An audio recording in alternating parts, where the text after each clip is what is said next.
You guys got to giddy up. Killing it. Good afternoon, everyone. All right, that's. I forgot I don't have to scream, but I did want to wake you guys up because you just had lunch. So we got some brave fellas up here that are going to give you a talk right after lunch. I do have a rubber band gun under here though for anybody I see falling asleep. So today we're avoid the burn is the topic, how to prevent and minimize fires in disposal facilities. We've got Michael Hughes all the way from Vermont. He drove in his RV to be here today. Yeah. Just a car. No, he drove all the way up in his car. and Ryan Fogelman with Fire Rover. Michael's going to get started with Michael Hughes. He's the Vice President of Safety for Casella Waste Systems, which serves residential, commercial, municipal, and industrial customers in northeastern United States. He has nearly 4 decades of experience as a safety executive in the waste and recycling industry. Michael's also spent over 45 years both as a professional and volunteer firefighter, serving as fire commissioner for the city of Portsmouth, New Hampshire, and as chief of the Wallingford, Vermont Volunteer Fire Department. All right, take it away, Michael. You know what? Actually, I'm gonna introduce Ryan as well, being as Michael's gonna go first. But you know, this is really meant to be somewhat collaborative. I know we're supposed to maybe wait for questions until the end, but hey, if you've got a really relevant question that you'd like to shout out, maybe just raise your hand. I will bring the mic over, but we'll also do a brief Q&A at the end. But yeah, so our second speaker, Ryan Fogelman, he's the Vice President of Strategic Partnerships for Fire Rover, where he's focused on bringing innovative safety solutions to market. 2 of these solutions won the Distinguished Edison Innovation Award for Industrial Safety and Consumer Products. Ryan compiles and publishes the Reported Waste and Recycling Facility Fires in the United States and Canada, and also the Waste and Recycling Facility Fires Annual Report.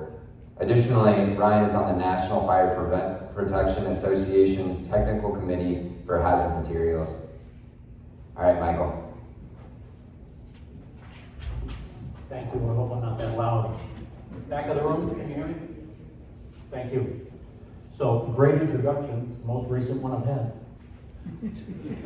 So, we're going to talk about a few things today, but truly on the question part of it, if you have a question, please raise your hand, because if you have the question, others have the question, and expect us, at least me and Ryan, to ask you questions, because there are a lot of folks in here. So, a couple of things just to get started. Who has landfills in here? Yeah, that's a few. We got that. And any MRFs in here? Okay, we got some of those as well. Transfer stations, truck operations. So everybody has most everything here, right? And so the level where fire needs to be slowed or stopped is at your level on the ground, right? None of this is done in the boardroom someplace. This is done on the ground with your folks that are out there. So one thing I wanted to just quickly go over, I'm not into big stats, I'm not in here to teach, I'm here to just make you aware of things you may already know. So in order to have a fire, any fire at any time, you need to have all 3 of those things, right? Oxygen or air, you need to have a source of heat of some source, and you need to have a fuel, right? There is a 4th one that folks will talk about, right? And that's a surface area where you separate the fire from the fuel, so you're almost shutting off the fuel. But I'm not looking to get that deep into fire science and things, but these are the 3 things that happen. Quick examples. The fire on the gas grill, if you turn the propane off, turn the fuel off, you're taking away the fuel and usually reducing the heat. It'll go up, right? Cooking bacon on your stove, right? Pan flashes. One of the most popular stove fires that I go to as a fire department member is you go to the kitchen fires where the bacon flashes or the popcorn flashes or whatever you're doing with oil, they pick it up and try to go to the kitchen sink. Well, around most kitchen sinks there are a set of curtains which are near the near windows, near cabinets, and it usually can spread there. An easier fix is to put a cover on the pan when it flashes, if you can do it safely, right? And we just worked that out. That's taking the oxygen away, right? and heat, garden hoses, regular hoses, right? Snow, dirt, whatever you have handy to reduce the heat so you can get that stuff done. So we all have all of those exposures. So let's just take a look at some things that we have. These are just picture slides. I didn't do a great presentation on facts. I'm not going to read from it. I'm not going to do any of those things. But not most, at least half of the fires that you will encounter are delivered to you. They come in on trucks. The issue that may get caused, maybe it's not on fire when it comes out of your truck, but it ends up on your tip floor, it ends up in the back of your truck, it ends up someplace where it comes in contact with the fire triangle. They fortify another leg of that triangle, and when all the stars line up, it's going to light up. And then whatever's around it, if it's combustibles or fuel or a hydraulic line that blows on a packer, or whatever it might be, it's going to achieve what it needs to survive. So fire is very hungry, right? So fire seeks out heat, it seeks out fuel, and it seeks out air. If you can block the door to any one of those, it's really the thing to do. So if we look, you can see random off the internet, Google, I don't even know whose landfill that is. I don't want to make this about anybody's company or anybody's municipality, but that fire is common. That could be any one of places where you get trash or waste or recycling or other recyclable goods, pallets, any of those type of things in one spot that can catch fire. So one of the things that I would like you to leave here with is keep the fire from getting to you. So you get a call on the radio at the scale house. Hey, listen, I got a Casella truck coming in and it's on fire. Can you set up an area for me to get some of that done? Some of you don't have the luxury of that. Some places, me included, have transfer stations that are on a postage stamp, right? I don't have a separate area all the time for that, so you have to make other arrangements. So some of the things for truck fires, for the people that run trucks, but the people who are receiving trucks as well, they need to make sure that they have an area or a plan when a truck burns, right? Anybody buy a waste truck lately? Right? They're very expensive, right? And the ripple effect from a waste truck burning or a facility burning is, what are we gonna do tomorrow? How am I gonna pick up that waste or recycling? Where is it gonna be received? Is there a plan in place to go somewhere else with the stuff? So we have to make sure that our folks out there, everybody, is trained and they know what to do if the truck catches on fire, if there's something weird in the truck. Arson is very low on our list. Not a lot of people are trying to burn things down in the waste industry. I'm sure there is some, right? But the biggest thing that we have is two wastes that work together: pool chlorine and oil, or brake fluid, or whatever. So I was talking to some folks at lunch today. What's the most dangerous truck on the road today? Any ideas? I mean, there's a whole Amazon, somebody said it. Amazon or Walmart or Target. Why is that? Well, they're consumer commodities, and I'm not going to get into the hazmat regs, but they don't have to be placarded. So when you roll up to an accident with one of these trucks, or you see it, it could have anything in it. So what does the ACE hardware have? Everything you could imagine that if you mix a few of those things, you can have a real problem, right? Whether it's environmental, whether it's fire, whether it's, could be anything, right? So what's in the back of our trucks? What are you getting delivered to you? We think we know what's coming in on the trucks. Oh, it's residential traffic. Well, what is that? I clean out my shed, throw out all the chlorine, because we got rid of the pool last year, throw it all out. He has brake fluid or oils that he's just getting rid of, or he owns a Jiffy Lube type of arrangement, and some of the wet oil gets in here, that's gonna light up. An oxidizer with the oil gets together, it has a chemical reaction, and it fills all three spots on the chain. So that's something that we want to look at, but get in front of those things when they're coming in. If you have a frequent flyer, this is the fourth time you've come in here, buddy, with the truck on fire. Can we do something else? Is there something we can help you to get that done so that doesn't happen? The other things that get delivered are lithium-ion batteries. Everybody's maybe not familiar with it, but if you're not, they're batteries that are in disguise. They should be wearing masks, right? So right now, I've got a battery in my watch, I've got a battery in this laptop, this one, there's a battery in the phone, and there's 10 other ones. So every person in this room has at least one battery, maybe you've got 2 or 3, right? So there's a lot to those, and Given if it stays in the watch, stays intact, then it's great. But look at the path that waste takes, right? It's picked up at the curb or at a commercial stop. That is very vicious. It can break, it can get packed in a truck, it can do any of those things. Then it goes from there to a transfer station, right? Gets dumped on the floor, or a MRF. It gets put through whatever system it is, they're picking it up, or they're loading a train, or they're doing something else. And then part of that load ends up going in a landfill. Anywhere along here, if you crush that battery, it's going to create some heat, right? It's got plenty of oxygen that it's there, and there's enough fuel in the battery to build a small enough fire that it catches everything else around on fire. So that's a point that I wanted to make as well.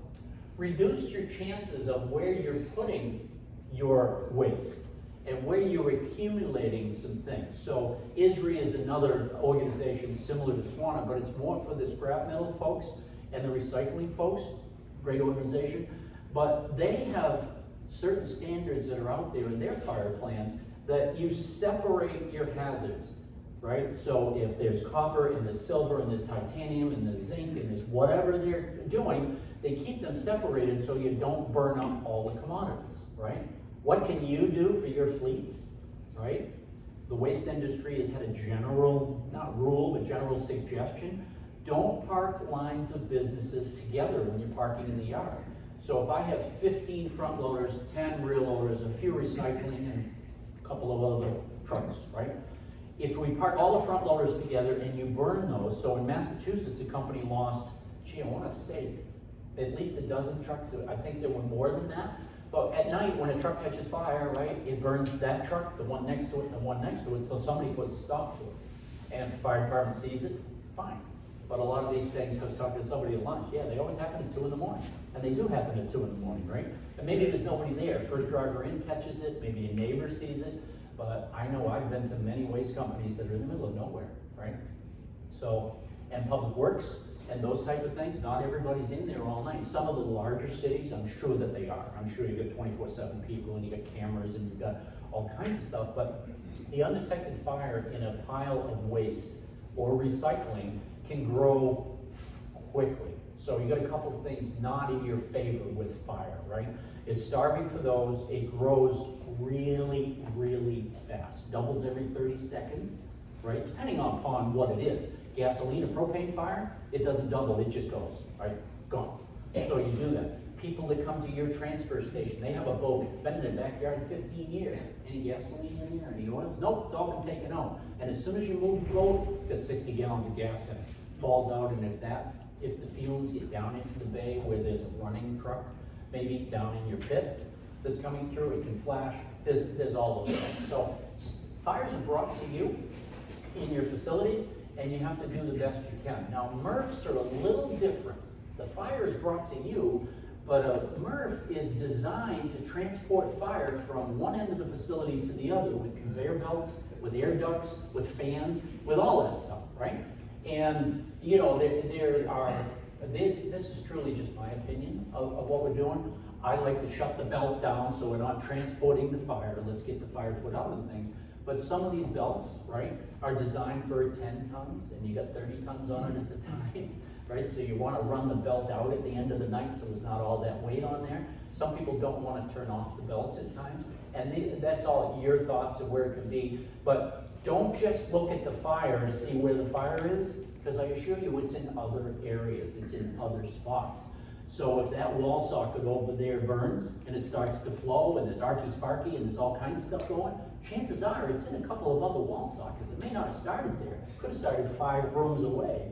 So you really need to work your way out with those types of things. Fires in this industry. They start, my view is they start about 6 months before you see smoke. And what I mean by that is have your people that you work with, fire department, ambulances, police departments for violence now, have them know your facility already, you know who they are, help them train with it.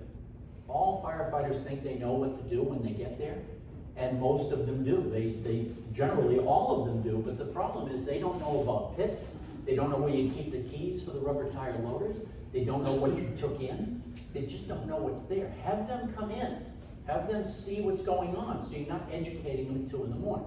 So who's had a fire in a facility It's 3 in the morning and you're standing outside trying to teach the fire department about recycling. Anybody had that happen?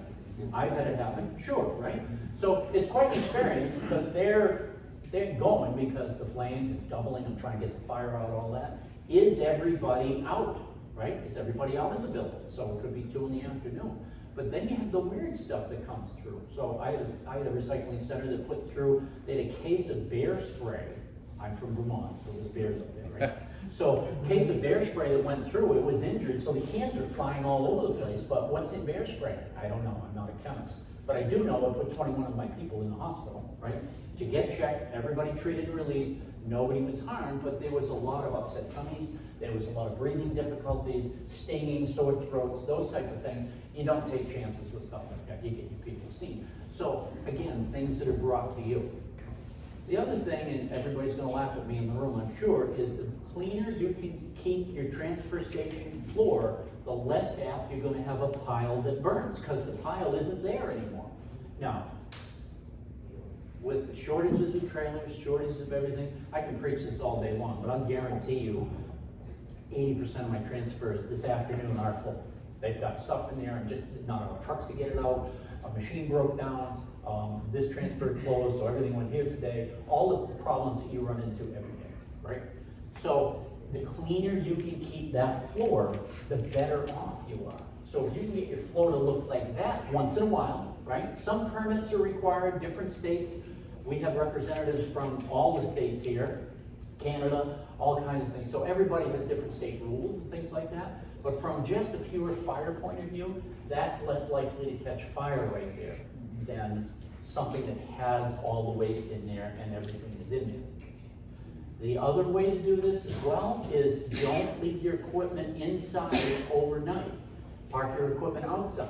So before the guy from a big city, Chicago, New York, someplace else, if I leave the equipment outside, it's got a lifespan of 20 minutes, right? It'll be gone. Understandably, get with your safety folks, get with your insurance company, call anybody here from SWANA. We'll give you a hand on what you can do for that. If you can't park it up, does it have a battery disconnect? Anybody get battery disconnects on their equipment? Right? A lot of people do. So what we require in a lot of the waste companies is they have a battery disconnect for anything with a battery, and when it is not shut off, it has a tattletale light on the bumper or somewhere towards the front, so you can look down a line of trucks, right? You can see how many lights are on. If there's a light on, you know the battery disconnect's not shut off, and you run over there and you shut off the battery disconnect for the driver or helper or whatever it would be. So that's a way to do this.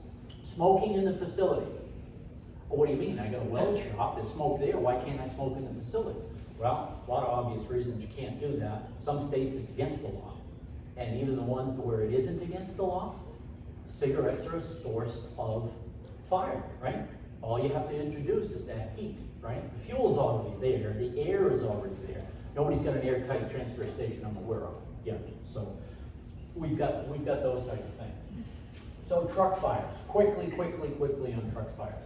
Those of you that run trucks, if you can dump the load safely and work with your public works people, but don't wait if you're not already the public works guy. If you're not the public works guy, work out with them. So in rural towns that we use, and even cities, sometimes at the public works department's yard, there's a place where you can dump a truck that was on fire. The fire department go through and collect, put the whole thing out.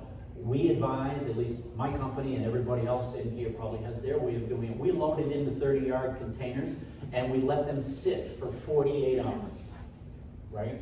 That way we know when it finally gets to a transfer station, there's a good chance that the fire is out, right?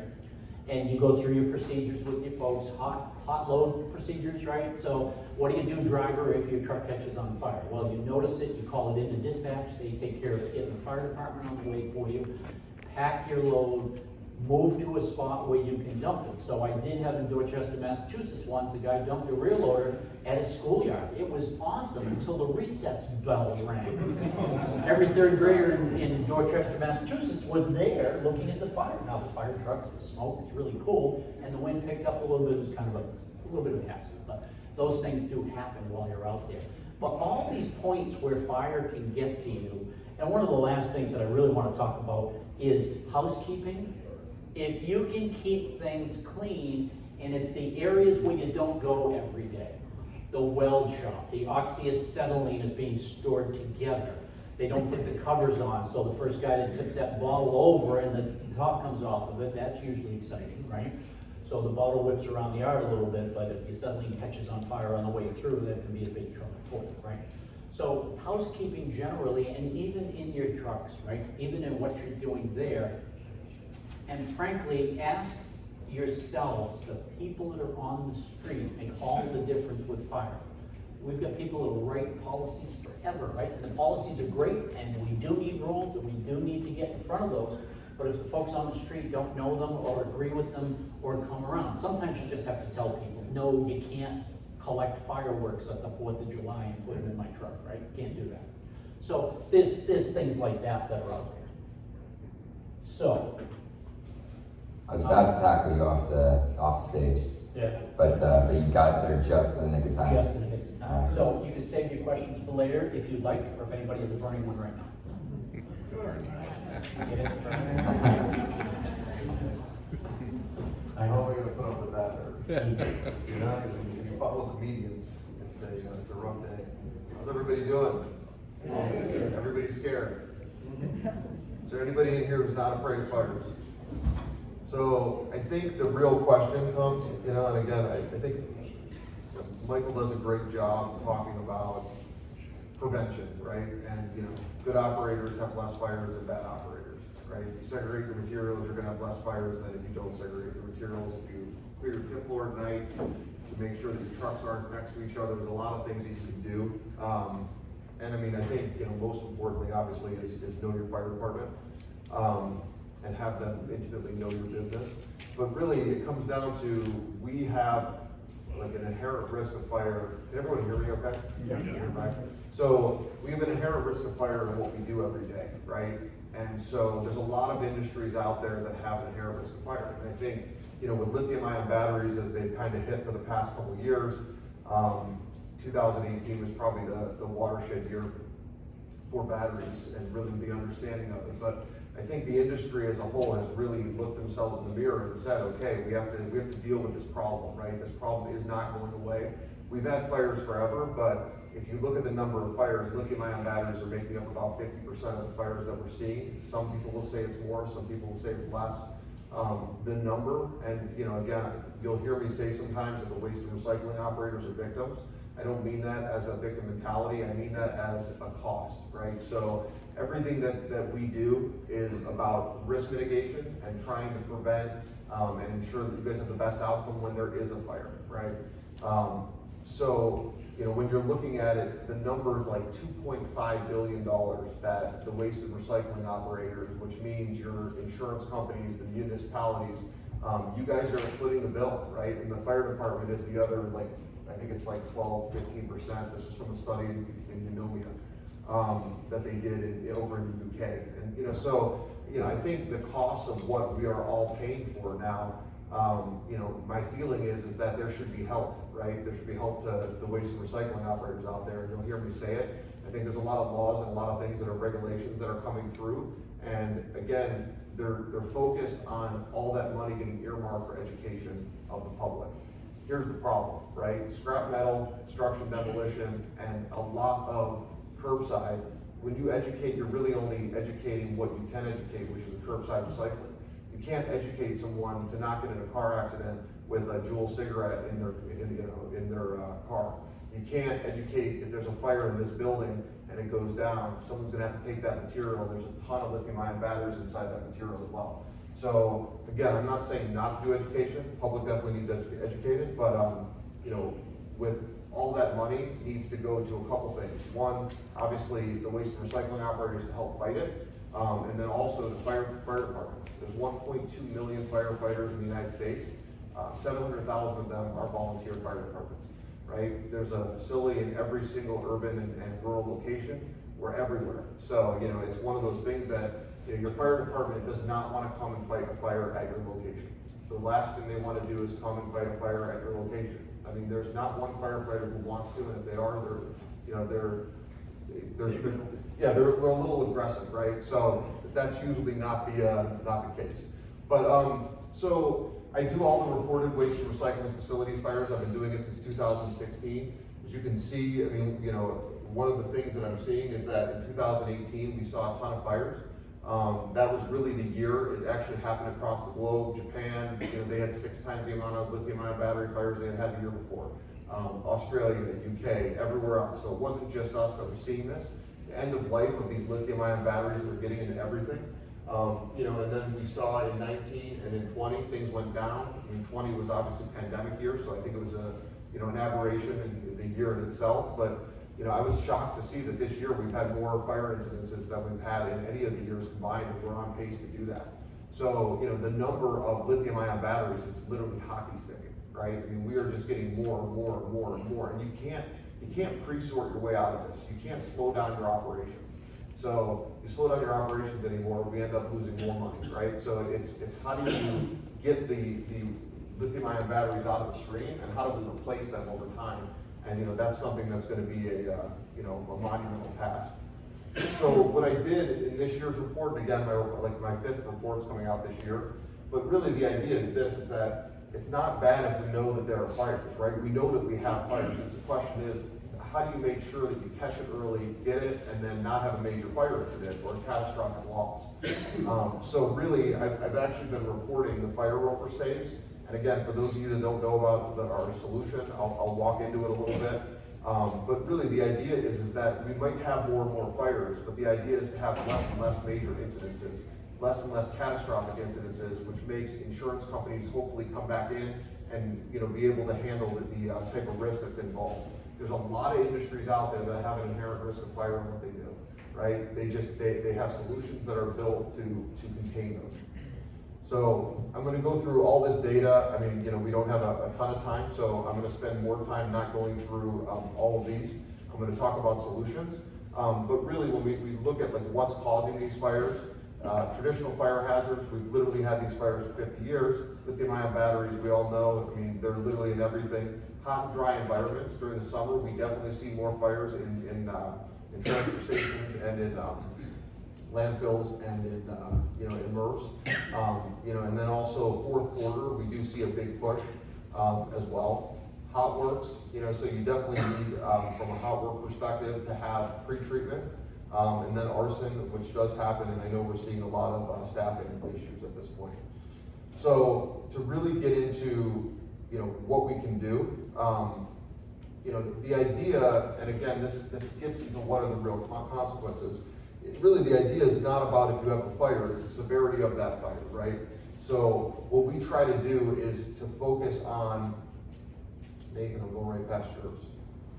So really what we try to focus on is that internal response. So the idea is this, is that you're going to do everything you can to follow and segregate and do everything you can to be a good operator. Now with that being said, the professional response is they kind of are what they are, right? They either have foam, they don't have foam, they have like the right types of materials, they might not have, you know, all the tools in the tool belt that they need. They have a very limited amount of training. And that's one of the things that you'll see from a lot of the fire guys that I work with. They'll basically tell you that that they don't have a lot of money for you know, for training. But really, we focus on that internal response, right? Your initial 10 minutes from when a fire starts and something broke down from a prevention perspective, and when we can get to it and put it out and do something with it. Those 10 minutes, our goal is to set that tripwire as early in the process as possible. So what we're doing is we call it the pre-incipient stage, and this is where we can catch fires or heat or smoke before they become an incident. And the goal, again, is not that, you know, you can have fires. Fires are not the worst thing in the world, right? Would you rather not have them? Of course. But if you can catch the fire early enough, as Michael was saying, I've actually been using this for years, a fire will double in size and cost in 30 seconds. Whether it's a minute, 30 seconds, whatever you think it is, we do know that the faster you get to a fire, the better. So really what we do is something, we have a box, it's a fire rover box, 20 by 8 by 8 container. It sits on site, it either works indoors or outdoors, it uses internet and electricity. And what we do is when we see an abnormality, we're trending it from a heat perspective. And this is actually like a really good point, is that sprinkler systems were made for 182 degrees to get that radiant heat to that level before it goes off. And the one thing that you gotta look at is false alarms. No fire system out there likes false alarms, okay? I'm gonna say it one more time because honestly, this is the most important thing, is that fire systems are made not to have false alarms. If your sprinkler system went off at 80 degrees, right, you might be able to catch and put a fire out better, but you would have false alarms, you'd have false dilutions, you would have mess on your hands all the time. So they have to set that temperature high enough so that it doesn't react unless they know for 100% fact that there is a fire, right? And that's with any system. So with our system, we love false alarms. They're completely different, right? I'm looking at direct heat. So if someone, we light a fire 50 feet away, I can see it from a thermal perspective. I look at it 999 times out of 1,000, it's a forklift going by, it's something that's not a fire. So a fire rover agent will look at it and they'll do a verification on it. Once it's verified that it's a threat, then we get into calling the fire department and responding with our solution, which is an environmentally friendly encapsulator agent that we spray and hit the fire. So a lot of people will say that you only have fires during the nighttime. I'm going to tell you that 2/3 of the fires that we see are during the day.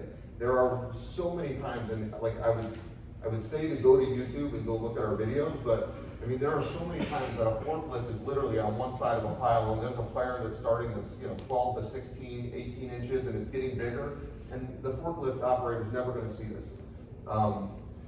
So we have a number of different solutions. I'm going to kind of jump into videos because that's typically the most fun, but again, I mean, a lot of these are public. But typically what happens is this, and this is a transfer station. You're going to see a couple things happen. One, the fire will start. It actually starts in the metering drum, and then a couple of embers got out and actually hit the, and started burning the material. And so we look at it, we can actually see through smoke, we can see through darkness.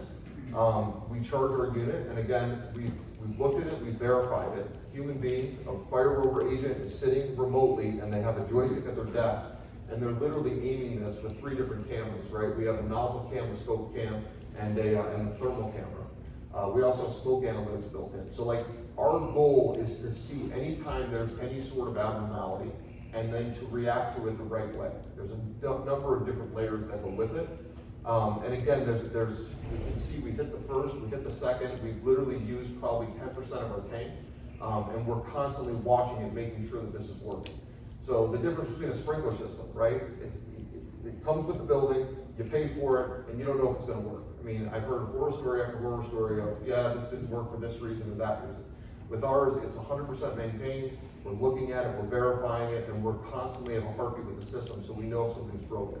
Is it perfect? Absolutely not. I'm not going to tell you that we are guaranteed that you don't need to have insurance anymore. But I will tell you that our track record is pretty good. We've had 4 catastrophic losses, never that started in the area that we protect. So again, and we put out thousands of fire incidences. This is kind of an example where you can see the aim. This is actually a hazard material facility. So it's kind of the indoor-outdoor storage. Let me see if I can get that one back. Okay, we'll move on to the next one. So this is fun. This is actually a metering drum. And what Michael was saying, where you really want to stop your belts, we have a lot of times that we'll have cameras in different places. So we'll see, if we see a heat abnormality, we'll shut this down, we'll call, this is actually in Detroit, but we'll call and we'll say, hey, you gotta remove this, from this obstruction, it's gonna cause a fire. We also have another camera that's sitting on top. Once there is a fire, it will shut down all the conveyors, and then we're gonna go respond to it. Fire extinguishers don't work, right? Why do they not work? They were made for you to run out of a building and spray your way out of a building. They were not made to go fight a fire, stand 5 feet above it and go fight that, right? Now, not even including the fact that your employees could get hurt. Most of the injuries that happen in the industry are to firefighters. They're not necessarily to employees, which is a good thing. But if you're gonna have your employees be on the front lines, give them the tools to do this, right? We have enforcer units that I'll be happy to show you guys in a second. That they can literally shoot from 90 feet away a proper amount of material, and at least they're safe. And then on top of that, you also have it for the fire department when they come, because the fire department needs time and they need to set everything up. So if they understand that there's a CAF system sitting there ready to go on the tip floor and they know exactly where it is, they run to it, they're gonna be fighting your fire 5 minutes before they're gonna be able to have anything coming from the hose. People always ask us, most of the time, literally, I spray a fire, I'm done, you don't even see it, you go back to work, right? Most people will wanna see the major incident, and I'm gonna see if this one, usually I gotta go to YouTube for this guy, because it is so big. Let's see if I can do that real quick.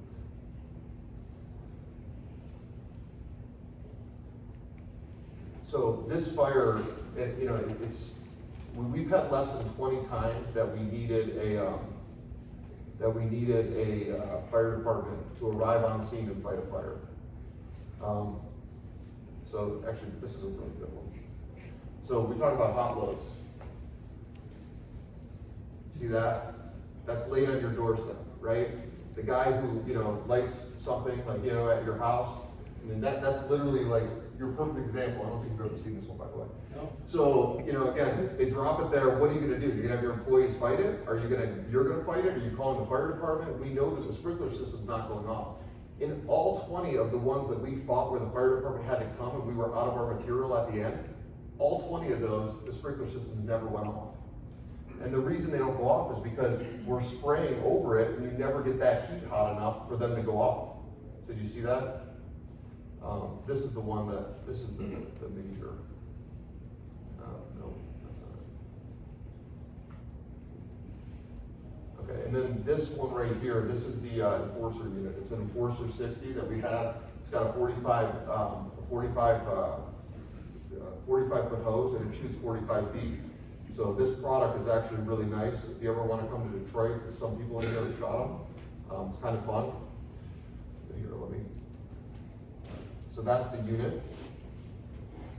And it's nice because you literally can fight a fire safely, at least from, a far enough away and have enough power to fight it. This is really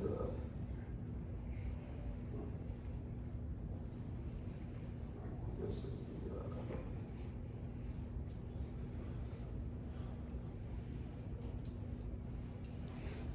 better example.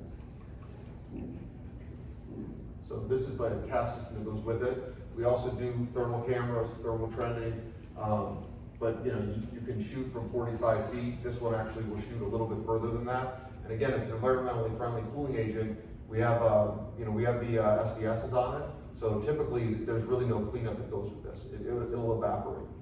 The other thing, I know a lot of you guys have landfills. So we've developed a solution for landfill facings that we're bringing out for one of our clients. It's called the OnWatch. And so what this is it's actually a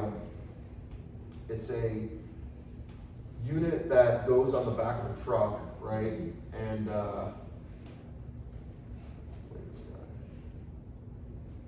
so it runs on complete renewable energy. It uses wind power and it uses solar power. It's got enough battery power that it can last for 72 hours without having anything generated. And so what it does is it's an early detection and verification for your landfill facing. You can literally move it and reset it up. So if you have overflow tip floors, if you have, if you're working on your landfill, we actually just had, so this one's out in one of our customers' yards. They found one 2 days ago. So we caught the fire at 2 in the morning. They were back by 2:30. They basically put more material on it and put it out, and it was done. Right? A lot of times, our customers would tell us that they'll leave, they'll have 8 hours, and the only reason they find out that the fire's gotten big enough is that they see it from the street.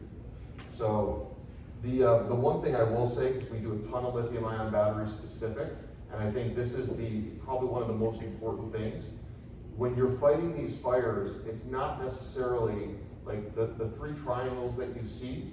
The issue that you end up having with lithium-ion batteries, they create their own oxygen. So you can't just you can in theory soak it, but what you have to do is either catch it early enough to stop thermal runaway, or you need to segregate it, right? So what we do is we're spraying that material on, and what it's doing is allowing there not to be, it's not allowing the domino effect, right? You're soaking the area around it so that it can't have a fire.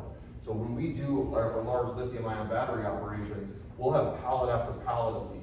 And we'll literally spray the one pallet that might have 30 to 50 batteries on it they will explode, one after another, right? But the goal is to not allow them to hit that next pallet, or allow them to hit the next building, or the next material, or something. So we're constantly doing that. So again, it's not just about spraying, it's about how do you spray it to make sure that you're causing the least amount of damage and the most amount of a positive result. So with that, I'm good. So, you guys have a question? I'm sure there's Thanks, questions. Ryan. I'll carry this microphone around. Who's got some questions?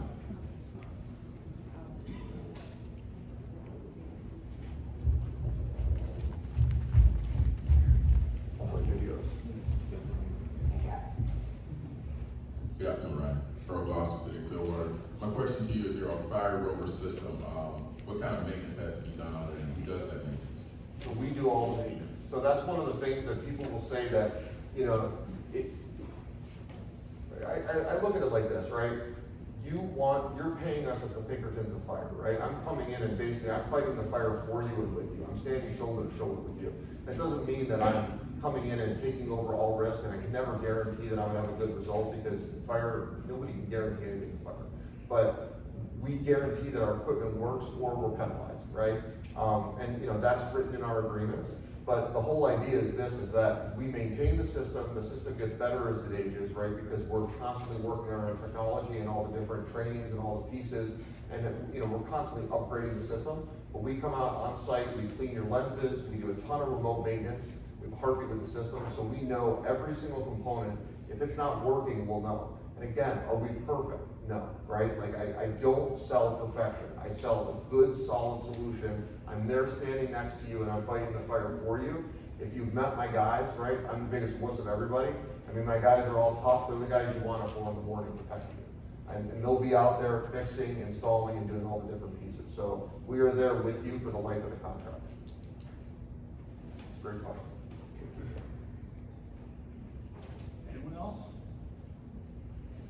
What type of training is involved? Do you guys do training then, or? Well, so the most important training is really working with the fire department, because, you know, we maintain it. You never even go into the box. I mean, so there is, like, you're not responsible to really do anything, except, right, and it's more of, when the strobe light goes off and the alarm goes off, then your people are trained to evacuate or get out of the way. Besides that, I mean, there is nothing that you have to do from an expertise perspective. So I know we have a ton of turnover in this industry, so really it's just, if you hear that alarm, get out. So,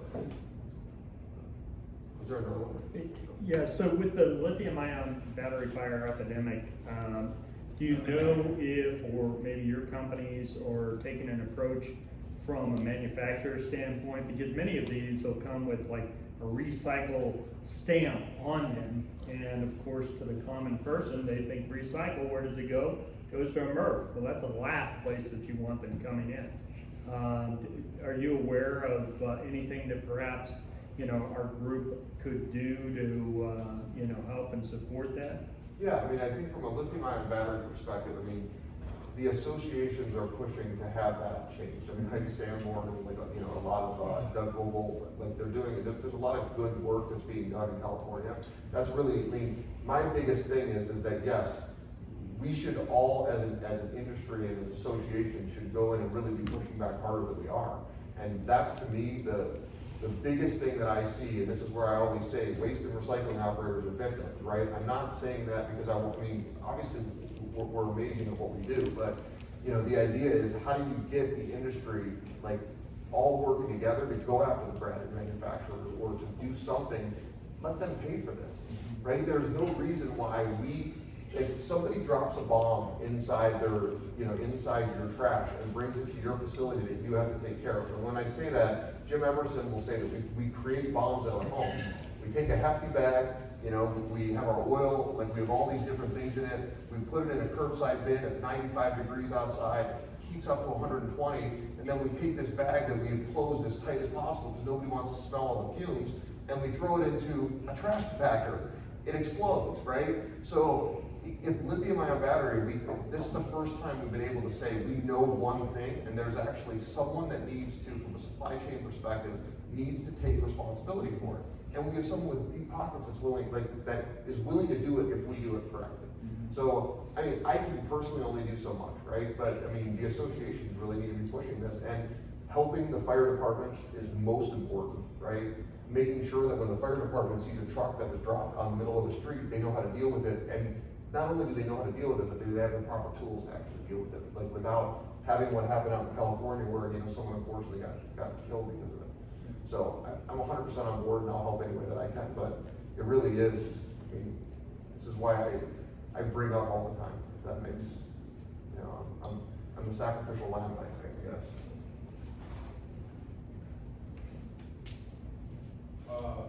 Right, we have a fire over at our work in Delaware. There are 6 locations. Curious about the Walmart. How many feet does it shoot? It's typically about 300 feet by 150 feet, and again, it can go as low as 100.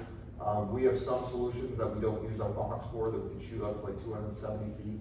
So we're constantly working on that, but really it's all about line of sight. That's why like a system like ours works well in a 40-foot ceiling, open out to the elements.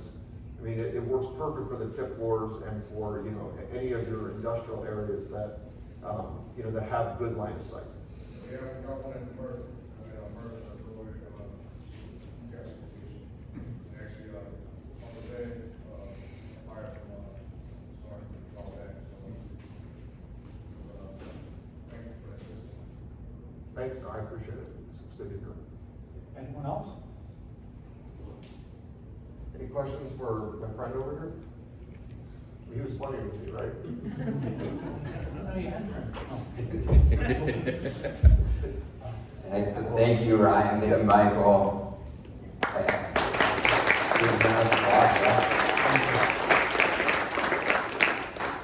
The next topic is going to be improving your safety culture. Award-winning program is going to start